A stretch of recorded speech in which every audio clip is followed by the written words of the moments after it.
Hey everyone, this is Ronald from the EFWA team, and in this video I want to teach you how you can write unit tests and integration tests for the EForT project. I want to point out that the scope of this project is for the C# part of the project, not the MQL version. So I already created a couple of test projects using the NUnit library, but let me show you what are the tools that I'll be using in this video. So Visual Studio already provides you with a package manager called NuGet. If you want to see how to install NuGet packages, just right click on the project and go to manage NuGet packages. So as you can see, I already have the three things that I need installed, which are NUnit, Fake It Easy, and Fluent Assertions. I also installed those three things in the unit test project. So once you have those things installed, you can get started on your test. So this is what a basic NUnit test looks like. It has the test case and it has the setup method. So this setup method, it's supposed to be used for initializing any variables that you need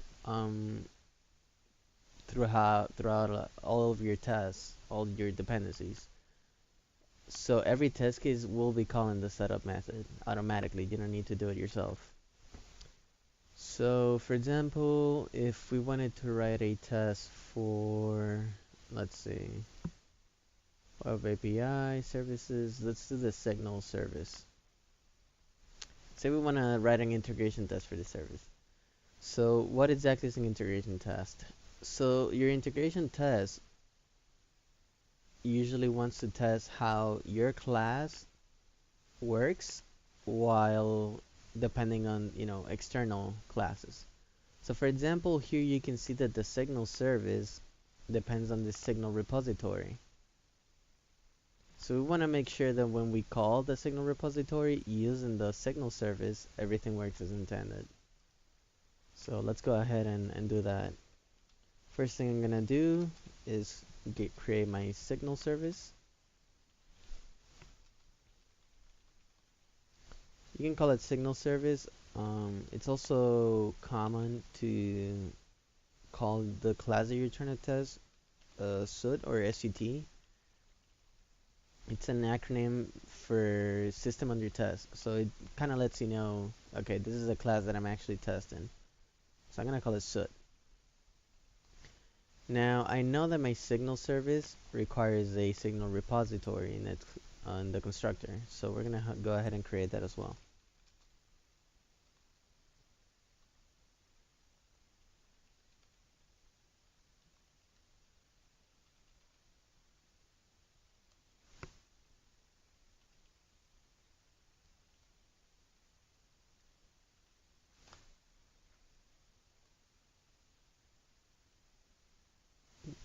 Maybe it would be better to use the interface, just make it more generic. But I will be initializing using the signal repository conquer class. So here in the setup, I can go ahead and say SUT equals new signal service. And we're going to pass to it our signal repository. So that's pretty great. But we need to also initialize the signal repository. So we're going to use the congruent class, which, if we go inside of it, we can see that it requires a signal context. So we should create that.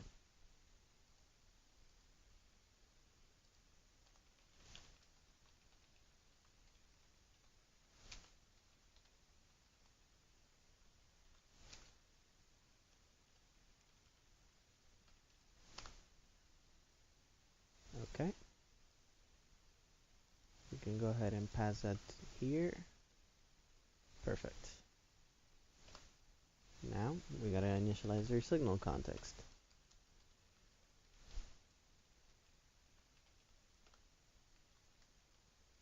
There we go. So the signal context will now require us to also initialize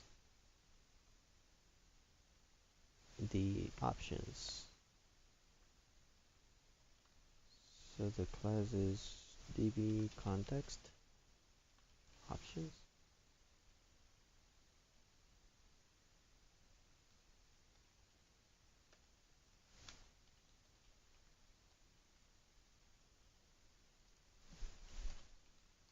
There we go. Oh, we need to make sure we call this in the right types. Okay. So we need to now initialize the options. This requires a db options builder. We're going to use our type. We're going to call it options builder. So when we come here, we say options is going to be a new options builder dot options. Perfect. And now here we're going to initialize the options builder.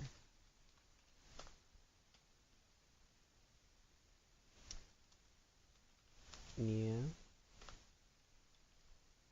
options builder. Use SQL Server. And then here we're supposed to pass a string to it. I borrowed this from the assertions.json in the Web API projects. Realistically, you wouldn't want to have this in all of your tests, so it might be better to extract that out to some sort of static variable. But for now, it'll do. Okay, so all the dependencies here are initialized. The soot is initialized. So let's go ahead and see, let's take a look at the class and see what we want to test. Great, so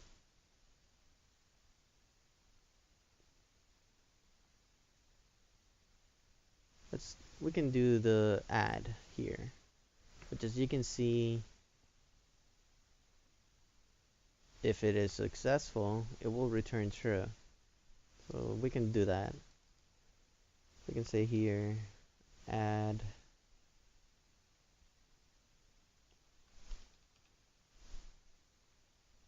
should return true.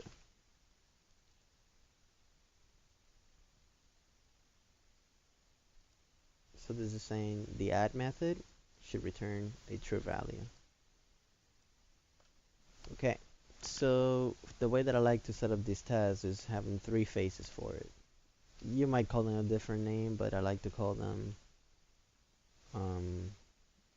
the triple A's because they stand for arrange, act, and assert. So this is just a way to kind of organize your test.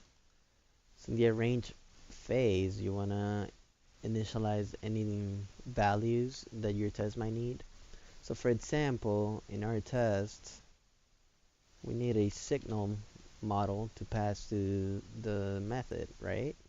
Yes, we do. So we're going to go ahead and create that. We're going to call it test signal. Make sure we import our aggregate. New signal. I'm going to use the inline object initializer. So here we can say signal ID, going to be test ID, widget, test widget. What else do we need? Shown home enabled. Let's say true. Shown home, we can set that to false. And we also need, I think that's pretty much it. So this is going to be our test signal that we're going to try to insert into the database. And then here we can say signal service, right? We called it soot. So the act phase is where you want to actually do the action that you're trying to test for. In our case, it would be the add method. So add requires us to pass the signal object. So we're gonna pass it or test signal. There we go. And it will return a value. So we can just say bool result.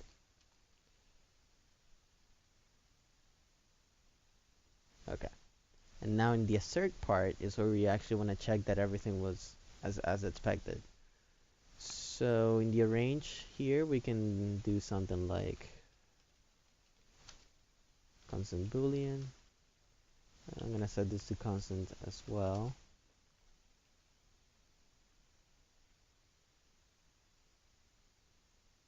Well, it won't let me do that, I guess.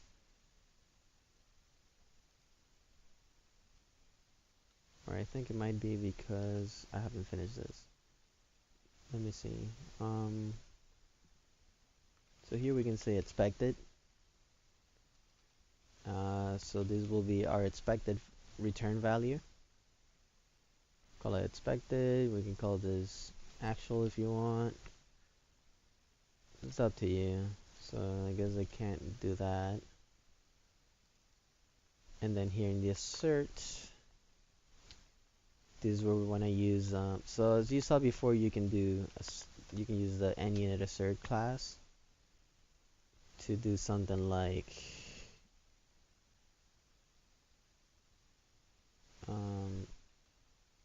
is true. Then here we can put actual.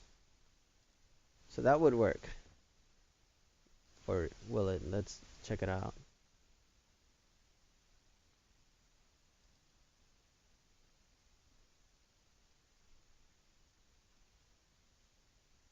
There we go. It seems like the test passed.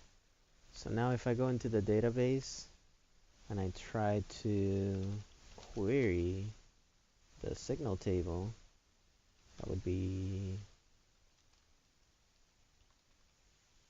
forex. Oh. Forex signal. There's a test signal. It was actually inserted into the database successfully. So this is great. This is a great test. But this is where I want to use fluent assertions, just simply because I feel like it's a little more readable. So instead of doing this assert, I'm going to use fluent assertions by saying we are expecting that actual should, import fluent assertions, should be expected.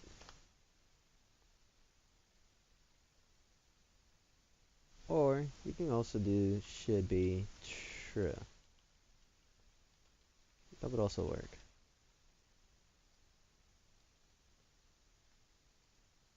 So either way, you can do this.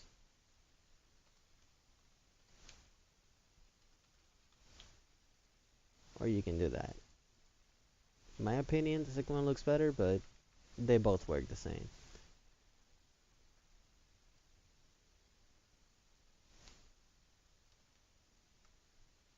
And this is how you write an integration test. So as you can see, the integration test will actually perform everything as if it was running on the user's end. The signal service will successfully call the repository, which was already configured with all these options to connect to the database. So let's redo this test now as a unit test. Okay, so here's our unit test. So I've already implemented, I just copied the other test here and added the variables. So we're gonna add the rest of the dependencies. Let me also copy the name here. So it pretty much looks the same. Now the main the key difference between integration tests and unit tests is that our dependencies will not be real. In other words, we're gonna make sure that our dependencies behave exactly as we need them to for a test to pass, because in a unit test you want to keep the behavior contained within the class. So for example, here in the add method, you can see the signal repository is called. Well, there's really no way for us to know within this class what signal repository will do, what it will return, if it will throw an exception. We can't really know that just from the scope of this signal service class. So what we want to do is mock the behavior of this add method. So there's two ways you can do that. You can create a fake class that will override the method to return the value that you want. But that can be a little complex depending on the language. So there's a second way. Because we are using an interface to instantiate our dependencies, there's another one of the tools that we downloaded was Fake It Easy. So what Fake It Easy will allow us to do is to create a fake copy of our signal repository class, and make it behave the way that we want it to. So let's give that a shot. We're gonna call this fake repository, or maybe fake signal repository. So we can put that here. So instead of creating a real signal repository that will require us to create all of these other external dependencies just to instantiate it, just like we do here, we require the content and the options and all of that. We can just do this. 8 a fake. Give it the interface.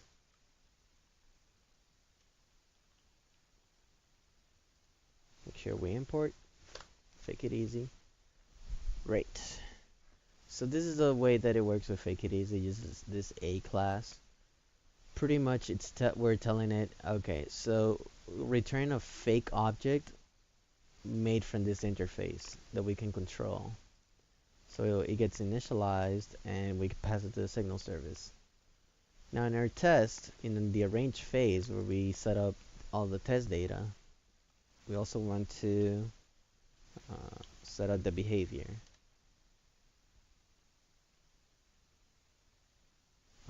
So that should be call a.call2, and then here we use a lambda anonymous method to say fake signal repository dot add, and then we're supposed to tell it, okay, so when this method gets called with the following parameters, you can either give it the test signal, and then we say here returns true.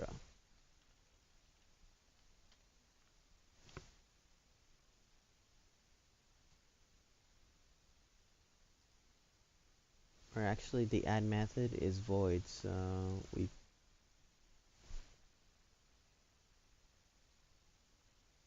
wouldn't need to fake a return value for it.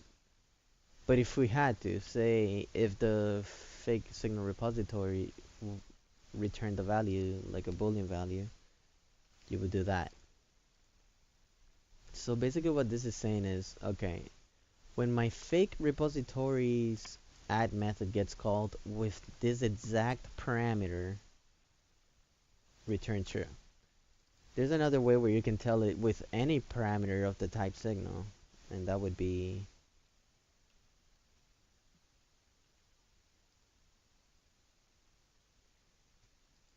so this is the way that you would write a generic type of like any parameter. Any parameter of the type signal that gets passed to the add method um, should return true.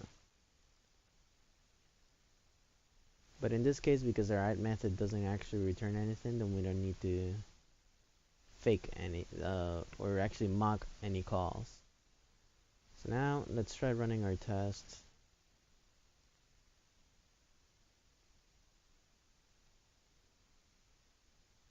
I guess you can see it passes. Great. So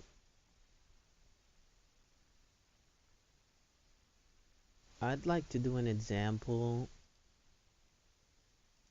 where the repository should return a value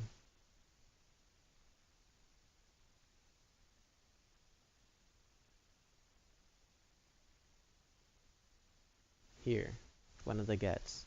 This is the simple get one. So we can just create a new test for it.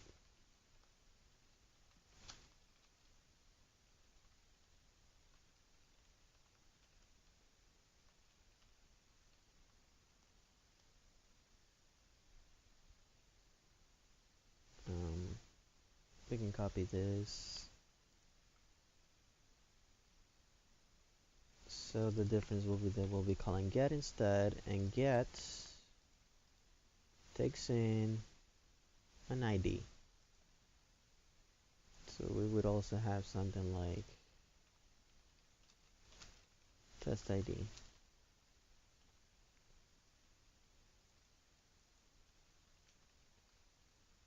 And we want to rename this to expected.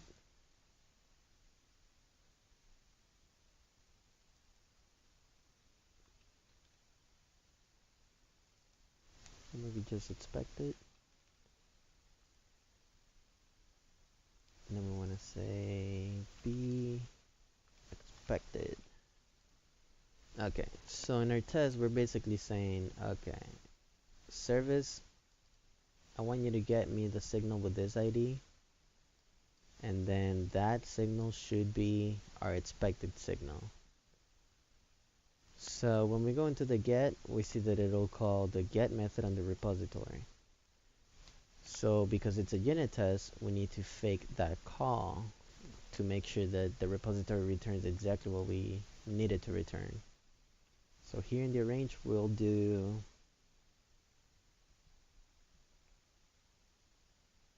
the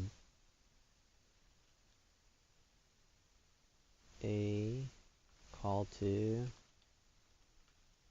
there we go, fake repository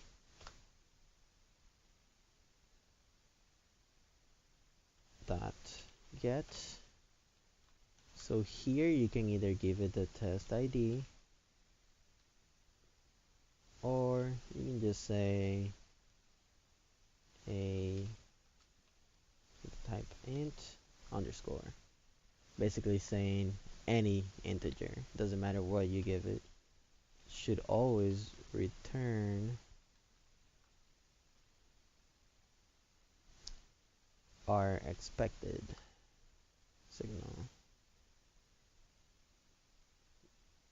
So now what this is saying is that every time the get method gets called with any parameter, doesn't matter what, it should always return the expected value. So if we run the test, it should pass. Great.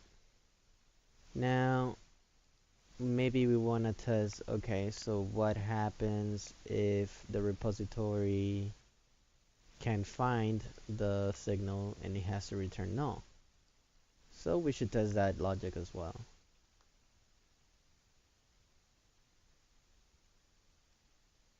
create a new test case. Should return null. Um, so we don't need this anymore. Here, we'll make sure that it returns a null value. And now, our actual should just be null. I think you can also do this as well. Let's give it a shot. Great. So, another good test would be something like in the at here, where there's a bit more logic and then just a simple return. If we give it a null signal, it should return true. So, as good testers, we should make sure that that is actually the case. We can go ahead and copy this test case. Should return false. Where we don't need this anymore, so we can just get rid of that. As we'll just pass it a null signal and make sure that our method returns false.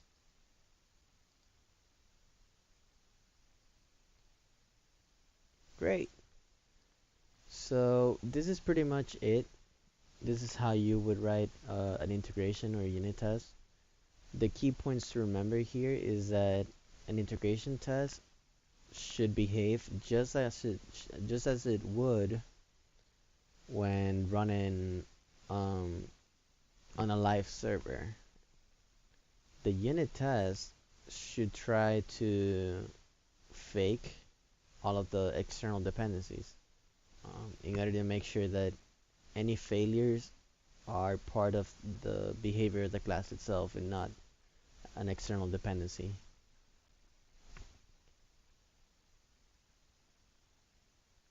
If you have any questions, please contact me, Ronald, at my email, or Dr. Masood Sajadi, who is the product owner for this project. Thank you very much, and bye-bye.